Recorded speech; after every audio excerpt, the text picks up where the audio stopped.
Hello everyone, welcome you all to my channel. Me Ritika Gautam from Bharati Group of Colleges Durg. Today I am going to explain you tense part 2. In part 1 I had already explained you about tense and its aspect. So let's see the present indefinite tense in detail.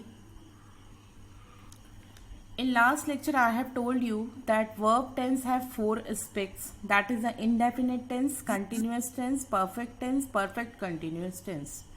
आज हम ये present tense का indefinite tense को detail में देखेंगे.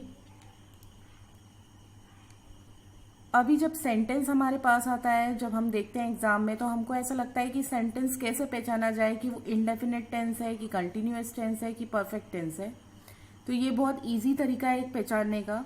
यदि verb का first form है तो वो इंडेफिनिट टेंस है. यदि वो सेकंड फॉर्म है, थर्ड फॉर्म है, तो हम इसको देख के ही समझ सकते हैं कि ये कौन सा टेंस है, किस सेंट फॉर्म पे है.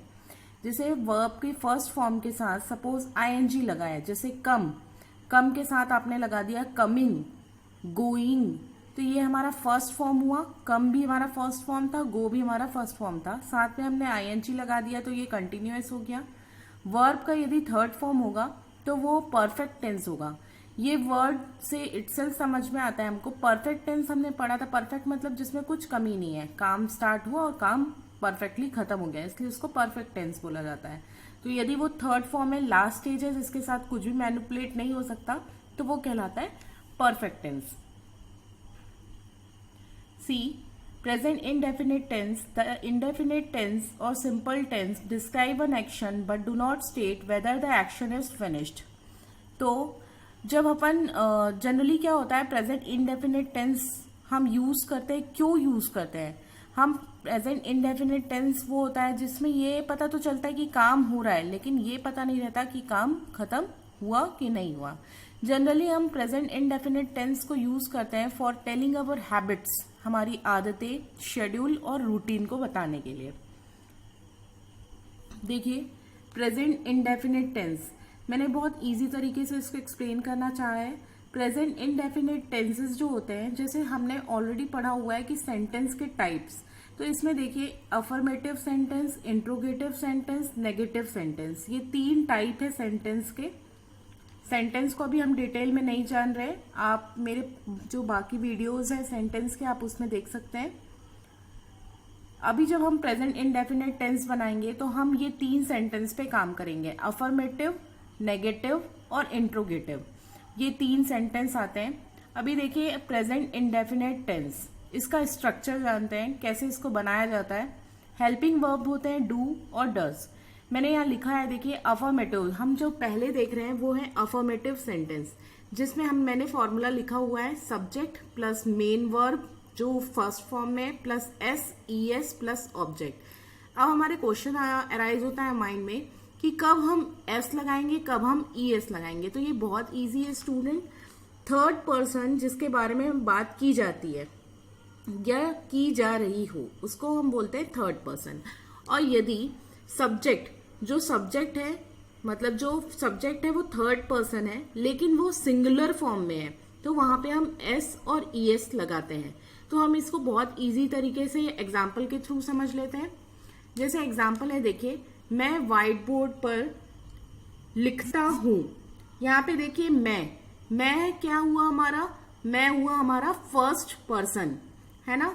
तो यहाँ पे फर्स्ट पर्सन है, तो हमको किसके साथ, ई एस और ई एस किसके साथ लगाना था, थर्ड पर्सन के साथ. तो मैं तो हमारा हो गया भाई फर्स्ट पर्सन, तो हम फॉर्मूले के हिसाब से इसको यूज करते हैं. तो क्या हो जाएगा, आई राइट ऑन व्हाइट बोर्ड. ठीक है.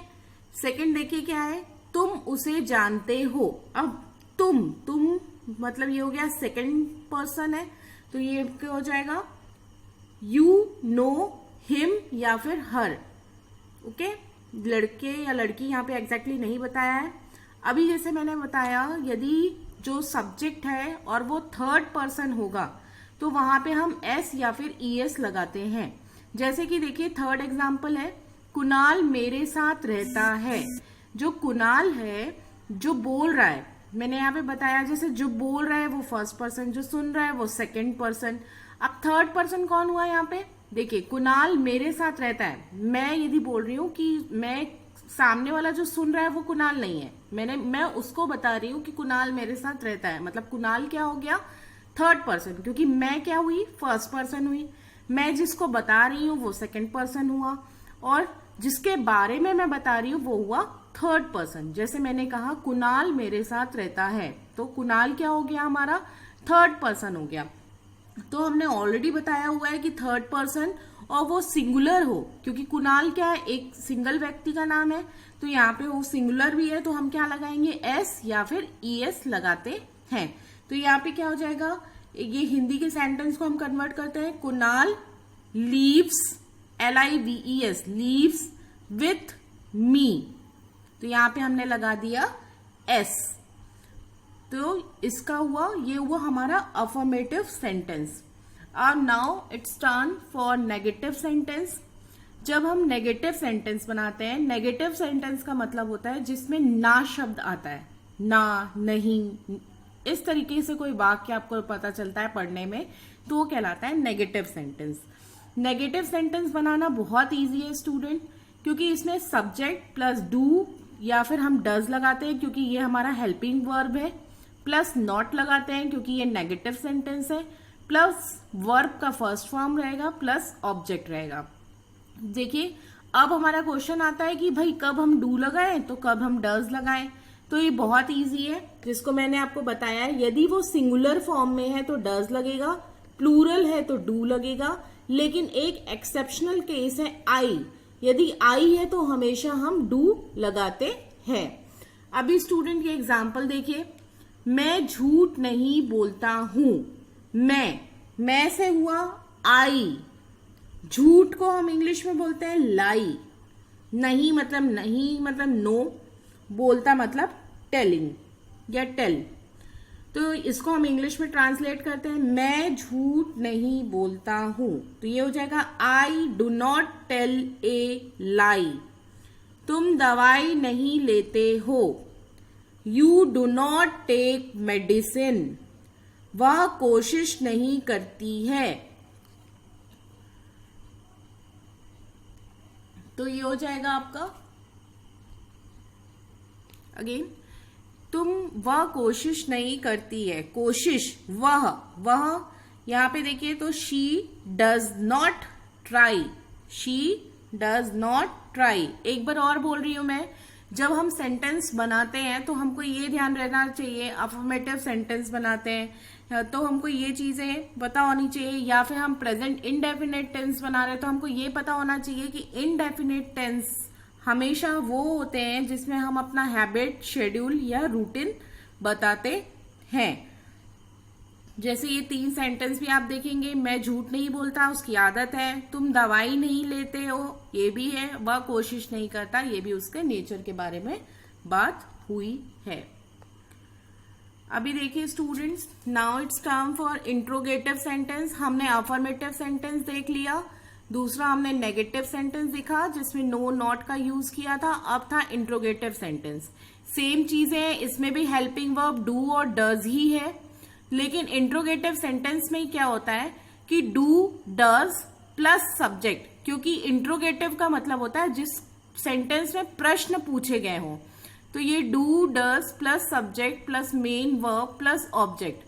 तो जब इंट्रोगेटिव सेंटेंस हम बनाते हैं तो हमको ये चीज ध्यान रखना है कि वो हमेशा हेल्पिंग वर्ब से ही स्टार्ट होता है, और इसमें हम इस तरीके से क्वेश्चन मार्क लगाना होता है क्योंकि इसको बोला जाता है मार्क ऑफ इंट्रोगेशन, जिसके बिना ये सेंटेंस इनकम्प्लीट कहलाता है। जैसे फॉर एग्जाम्पल मैंने लिखा, क्या तुम खेलते हो, तो क्या हो जाएगा ये क्वेश्चन में, मैंने ऑलरेडी बताया है डू और डज का यूज आपको सिंगुलर के साथ डज यूज करना है, प्लूरल के साथ डू, और आई के साथ हमेशा हमारा डू यूज होता है। तो ये हो जाएगा डू यू प्ले।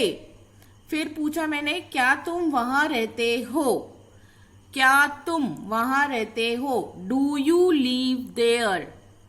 क्या वह तुम्हें पढ़ाता है, does he teach you, question mark. तो इस तरीके से हमारा ये डबल ये इंट्रोगेटिव सेंटेंस है। इंट्रोगेटिव सेंटेंस 2 टाइप से होते हैं, एक होता है सिंगल इंट्रोगेटिव और दूसरा होता है हमारा double interrogative sentence. Double interrogative sentence का मतलब होता है, जैसे सपोज जिस क्वेश्चन में आपको पता चलता है यस और नो में आंसर है, जैसे मैंने पूछा क्या तुमने खाना खा लिया, तो आपने बोला हाँ या ना में जवाब दिया। पर मैंने ये पूछा आपने खाने में क्या क्या खाया है, तो इसमें आप हाँ ना में तो जवाब नहीं दे सकते, आपको क्या करना पड़ेगा, पूरा डिस्क्रिप्शन देना पड़ेगा। तो वो जो है वो कहलाता है डबल इंट्रोगेटिव सेंटेंस, जिसमें हमको डिस्क्रिप्शन देना पड़ता है। जैसे मैंने पूछा व्हाट इज योर नेम, अब व्हाट इज योर नेम में आप हाँ या ना तो नहीं बोल सकते, आपको आपका नाम बताना पड़ेगा। तो ये जो आपने नाम बताया ये कहलाएगा डबल इंट्रोगेटिव सेंटेंस। बट यदि मैं बोलती हूँ डू यू लाइक आइसक्रीम, तो आप बोलते हो यस, और आप या फिर आपको नहीं पसंद तो आप बोलते नो, तो ये कहलाएगा हमारा interrogative sentence. Double interrogative sentence में हम क्या करते हैं, सिंपल सा फॉर्मूला है WH family plus do does plus subject plus main verb का first form plus object. WH family मतलब होता है जो भी क्वेश्चन WH से स्टार्ट होते हैं, जैसे कि व्हाट, व्हेन, वेयर, whom, इस तरीके से।